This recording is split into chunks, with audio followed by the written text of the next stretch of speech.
Shalom teman-teman, salam damai sejahtera buat kita semua. Lion Kids Philadelphia, Light of the Nation Kids, berakal dalam firman, bertumbuh dalam iman, berbuah untuk Tuhan, dan menjadi berkat.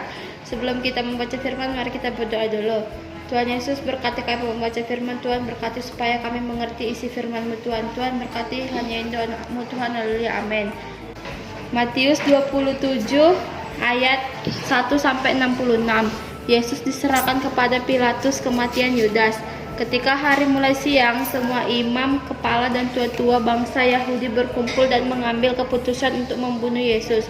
Mereka membelenggu dia, lalu membawanya dan menyerahkannya kepada Pilatus, wali negeri itu. Pada waktu Yudas yang menyerahkan dia melihat bahwa Yesus telah dijatuhi hukuman mati, menyesallah ia, lalu ia mengembalikan uang yang 30 perak itu kepada imam, kepala dan tua-tua, dan berkata, "Aku telah berdosa karena menyerahkan darah orang yang tak bersalah." Tetapi jawab mereka, "Apa urusan kami dengan itu? Itu urusanmu sendiri." Maka ia pun melemparkan uang perak itu ke dalam bait suci, lalu pergi dari situ dan menggantung diri. Imam kepala mengambil uang perak itu dan berkata, "Tidak diperbolehkan memasukkan uang ini ke dalam peti persembahan, sebab ini uang darah." Sesudah berunding, mereka membeli dengan uang itu tanah yang disebut tanah tukang periuk untuk dijadikan tempat pekuburan orang asing. Itulah sebabnya tanah itu sampai pada hari ini disebut tanah darah. Dengan demikian genaplah firman yang disampaikan oleh Nabi Yeremia. Mereka menerima 30 uang perak, yaitu harga yang ditetapkan untuk seorang menurut penilaian yang berlaku di antara orang Israel, dan mereka memberikan uang itu untuk tanah tukang periuk, seperti yang dipesankan Tuhan kepadaku. Yesus di hadapan Pilatus. Lalu Yesus dihadapkan kepada wali negeri, dan wali negeri bertanya kepadanya, "Engkaukah raja orang Yahudi?" Jawab Yesus, "Engkau sendiri mengatakannya." Tetapi atas tuduhan yang diajukan imam-imam, kepala dan tua-tua terhadap dia, ia tidak memberi jawab apapun. Maka kata Pilatus kepadanya, "Tidakkah engkau dengar betapa banyaknya tuduhan saksi-saksi ini terhadap engkau?" Tetapi ia menjawab suatu kata pun, sehingga wali negeri itu sangat heran.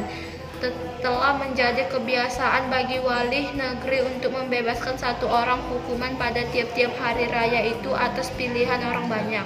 Dan pada waktu itu ada dalam penjara seorang yang terkenal kejahatannya yang bernama Yesus Barabas.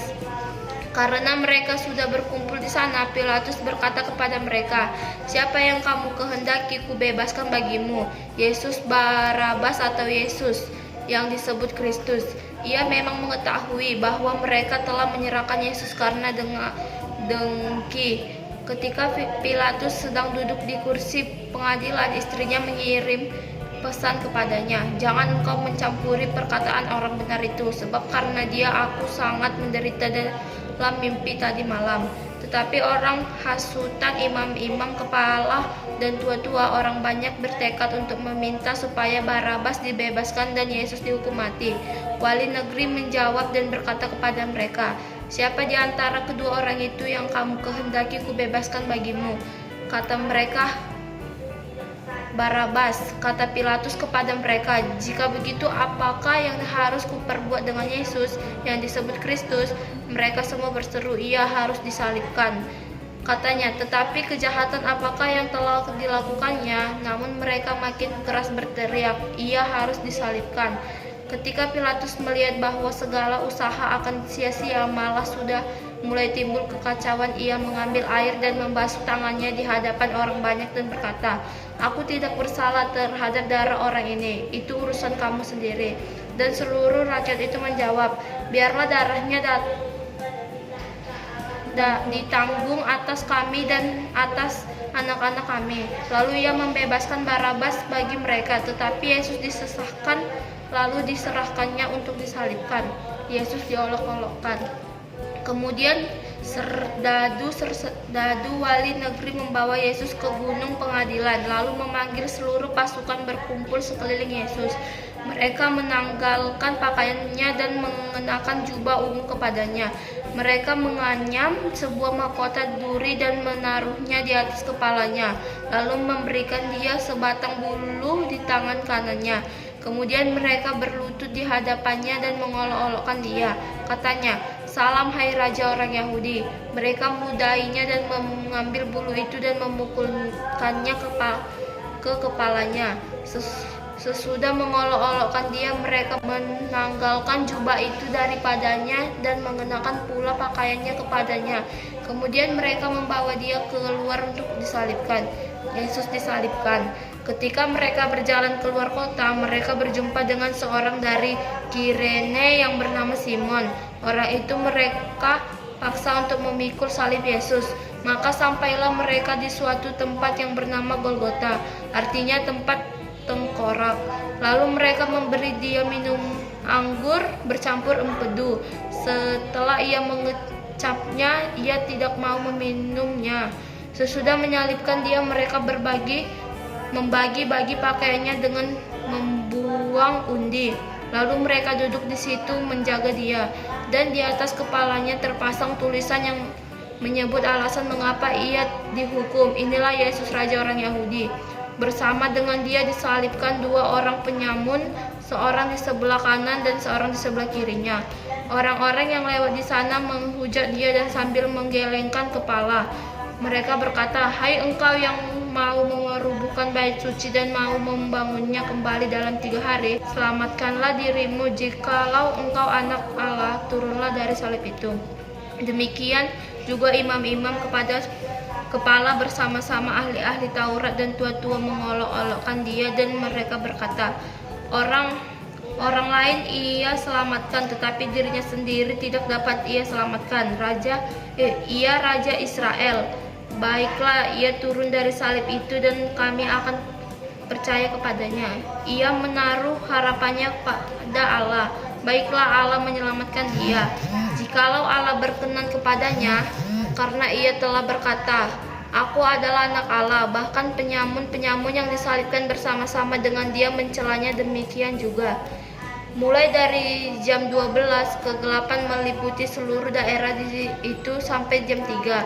Kira-kira jam 3 berserulah Yesus dengan suara nyaring, "Eli, Eli, lama sabachthani." Artinya, "Allahku, Allahku, mengapa engkau meninggalkan aku?" Mendengar itu berapa orang yang berdiri di situ berkata, "Ia memanggil Elia." Dan segeralah datang seorang dari mereka. Ia mengambil bunga karang, mencelupkannya ke dalam anggur asam, lalu mencucukkannya pada sebatang bulu dan memberi Yesus minum. Tetapi orang-orang lain berkata, "Jangan, baiklah kita lihat apakah Elia datang untuk menyelamatkan dia." Yesus berseru pula dengan suara nyaring lalu menyerahkan nyawanya. Dan lihatlah, tabir bait suci terbelah dua dari atas sampai ke bawah, dan terjadilah gempa bumi, dan bukit-bukit batu terbelah, dan kuburan-kuburan terbuka, dan banyak orang kudus yang telah meninggal bangkit. Dan sesudah kebangkitan Yesus, mereka pun keluar dari kubur lalu masuk ke kota kudus dan menampakkan diri kepada banyak orang. Kepala pasukan dan prajurit-prajuritnya yang menjaga Yesus menjadi sangat takut ketika mereka melihat gempa bumi dan apa yang telah terjadi, lalu berkata, "Sungguh ini adalah anak Allah." Dan ada di situ banyak perempuan yang melihat dari jauh, yaitu perempuan-perempuan yang mengikuti Yesus dari Galilea untuk melayani dia. Di antara mereka terdapat Maria Magdalena dan Maria ibu Yakobus dan Yusuf, dan ibu-ibu anak-anak Yabedeus. Menjelang malam datanglah seorang kaya, orang Arimatea yang bernama Yusuf dan yang telah menjadi murid Yesus juga. Ia pergi menghadap Pilatus dan meminta mayat Yesus. Pilatus memerintahkan untuk menyerahkannya kepadanya, dan Yusuf pun mengambil mayat itu, mengapaninya dengan kain lenan yang putih bersih, lalu membaringkannya di dalam kuburnya yang baru, yang digalinya di dalam bukit batu. Dan sesudah menggulingkan sebuah batu besar ke pintu kubur itu, pergilah ia. Tetapi Maria Magdalena dan Maria yang lain tinggal di situ, duduk di depan kubur itu. Keesokan harinya, yaitu sesudah hari persiapan, datanglah imam-imam kepala dan orang-orang Farisi bersama-sama menghadap Pilatus, dan mereka berkata, Tuhan, kami ingat bahwa si penyesat itu sewaktu hidupnya berkata, sesudah 3 hari aku akan bangkit. Karena itu diperintahkannya lah untuk menjaga kubur itu sampai hari yang ketiga. Jikalau tidak, murid-muridnya mungkin datang untuk mencuri dia, lalu mengatakan kepada rakyat, ia telah bangkit dari antara orang mati, sehingga penyesatan yang terakhir akan lebih buruk akibatnya daripada yang pertama. Kata Pilatus kepada mereka, ini penjaga-penjaga bagimu, pergi dan jagalah kubur itu sebaik-baiknya.